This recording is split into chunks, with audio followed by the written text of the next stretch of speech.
Regarde derrière toi. Il s'appelle Lieutenant Leblanc. C'est lui qui va t'expliquer comment lutter contre les terroristes. Oui. Il y a des terroristes à Abobo? Si Blanc te dit qu'il y a des terroristes à Abobo, c'est qu'il y a des terroristes. Oui, chef.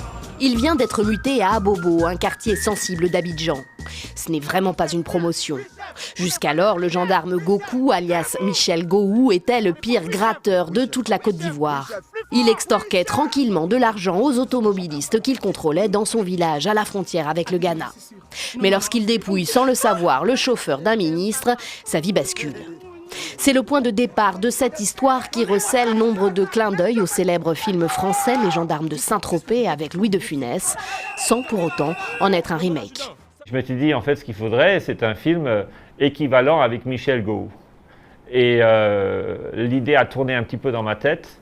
Et un jour, quand j'étais en voiture en allant au nord de la Côte d'Ivoire, je me suis fait arrêter par un policier. Le policier m'a dit, bon, on fait comment? Et j'ai dit, mais on fait comment quoi? On fait comment?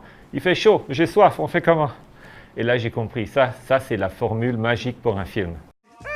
L'adjudant Gokou se retrouve contraint de travailler avec un gendarme dépêché de France, fils illégitime du président de la République là-bas, et qu'il faut donc occuper à chercher des terroristes qui n'existent pas.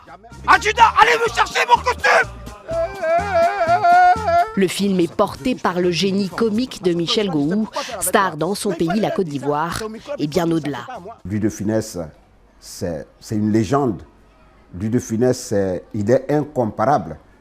Et voilà, mais on essaie de faire, nous, en bas, on essaie de faire juste ce qu'on peut. Je suis juste le Gowou d'Afrique. Le gendarme de Abobo aborde avec humour de nombreux sujets sensibles comme la corruption, le terrorisme ou encore la crise politique ivoirienne. C'est un film ivoirien avec des acteurs ivoiriens qui a déjà attiré près de 15 000 spectateurs dans les quelques salles de cinéma que compte Abidjan. Son réalisateur rêve désormais qu'il s'exporte sur le continent, voire même en France.